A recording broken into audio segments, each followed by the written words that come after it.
Sup YouTube, welcome back to another video showcasing some battles kindly submitted by the one and only Madara Uchiha. If you're running into way too many teams featuring Dialga, then give this team a try because I promise you, you will be clapping Dialgas left and right just like we do in this video. This team is ABB, your typical ABB style team, with a Pokemon in the lead that protects the two Pokemon in the back's weaknesses, and vice versa. So up first, we find ourselves in a Giratina lead up against Melmetal, the poor man's legendary. I might end up making a video on Melmetal because this is a Pokemon that a lot of people have access to. We take the Shadow Ball right on the chin and we go straight for the Rock Slides. You don't want to go for Superpower. It is doubly resisted and you would just look really stupid doing it. So this is a talented battler, right? I mean, he's hit Legend before multiple times. He's also a supporter of the channel. Thank you so much, Devraj. But what he's doing is he chips the Giratina a little bit, and then he swaps out into Melmetal to hopefully, into Landorus to hopefully lure out any weakness that that the Melmetal can then put work in against. So Groudon and Lando are both weak to Kyogre. They're also both weak to Grass if you're running into any Zarudes. And he lets the Landorus go, which typically means that there is a response or a weakness in the back to it. And you see the Melmetal staying in against the Zacian. This seems like a really typical ABC team, or I guess it's ABA team since there's probably a Dialga in the back and there was a Dragon in the lead. So he's just going to save his Groudon. He's going to let his Melmetal go down. It's put in a ton of work. In comes the Groudon. Do they swap out? They're not swapping out. They're trying to CMP. He doesn't fall for the CMP, even though Groudon does win the CMP, but it's actually an Excadrill. And Fire Punches you would think is the incorrect play, but they do like 50% damage, which means that Groudon can tank, I think it's 2 or 3 drill runs. He did get some chip in with the Zacian, so probably not 3, but he can just go straight Fire Punch. And at this point, he can probably farm down. He does win CMP against the Excadrill, even though I don't know if that was a CMP tie. It wasn't, but again, this Exca isn't going to be able to outpace.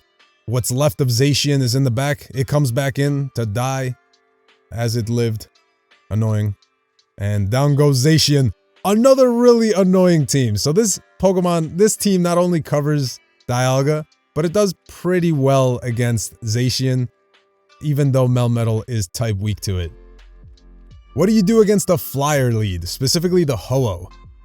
Well, you do have Melmetal, which can hit it pretty hard, and I think it's tanky enough, tankier than Excadrill, where it might be able to outplay in the 2s. The opponent doesn't want to find out, so they come in with Zacian. He's just going to let this first move go. It is a play rough, so maybe rocking close combat. Precipice Blades all but one-shots, which is pretty impressive. It is the move of choice that you want to be running if you happen to have a Groudon. Again, these are all... Well, I mean, the Melmetal is fairly accessible, but the other 2 Pokemon are very pay-to-play. So if that's you, you know, if you're wallet type thick, try rocking this team. If you're enjoying the video so far, definitely leave a like and consider subscribing to the channel. We do make a combo swap because that energy would have been wasted on the Ho-Oh. Does he let it? Oh, wait, he has no other choice. He lets this go. It's a Brave Bird. We survive. We make it to a superpower. I'm not quite sure what came in. It is a Dialga. It does get some pretty nasty farm, but we do have a Precipice Blades loaded on the Groudon. So he goes for it immediately. Maybe you could have taken some chip just so that the Ho-Oh doesn't get too much farm on you, because it does have a Brave Bird, or it will have a Brave Bird loaded, but I think you survive. Even though Landorus is a pretty fragile Pokemon, you do survive. Lando has one of the higher attacks in the Open Master League. Mewtwo beats it, and a couple of other Mons beat it, but Lando beats Dragonite, which is kind of annoying, considering I love Dragonite Double Steel. This is exactly where you want to see it.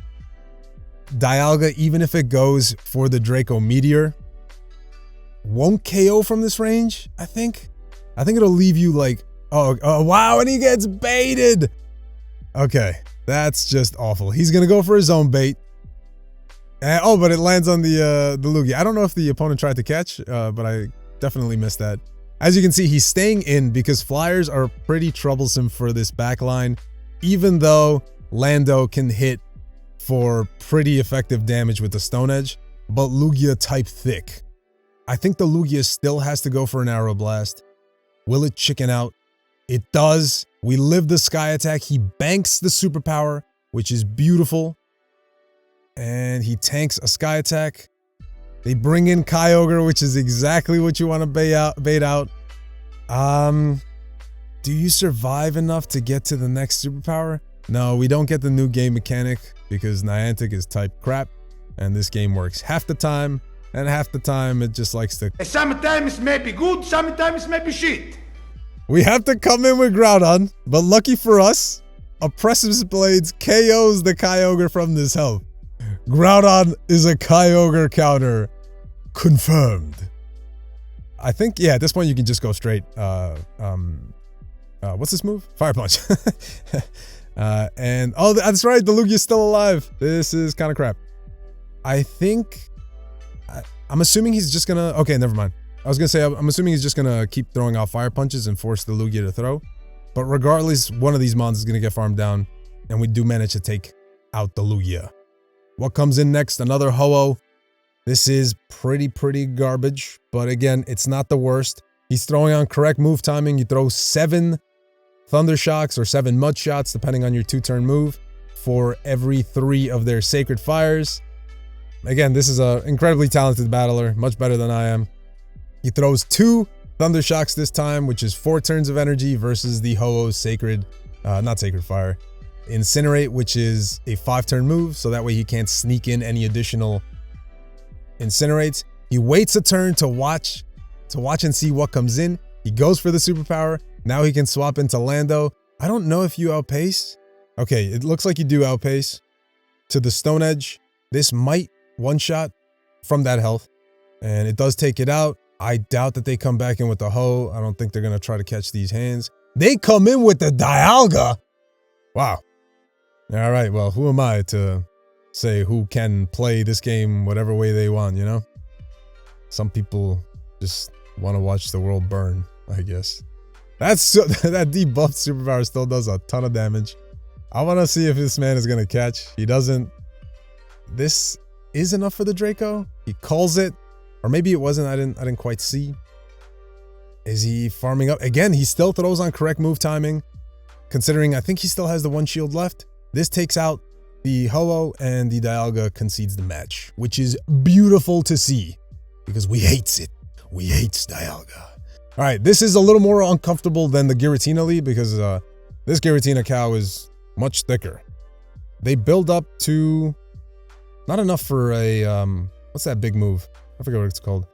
He does swap out considering that energy is pretty useless against Giratina. It's incredibly thick. They have Ancient Power, which is great for them. Are they going to try to make a catch? They do not. They're just going to stay in. And Giratina in the back, there could be a Zacian. There's definitely some charm counters in the back. And do we tank another Dragon Claw? I think we do.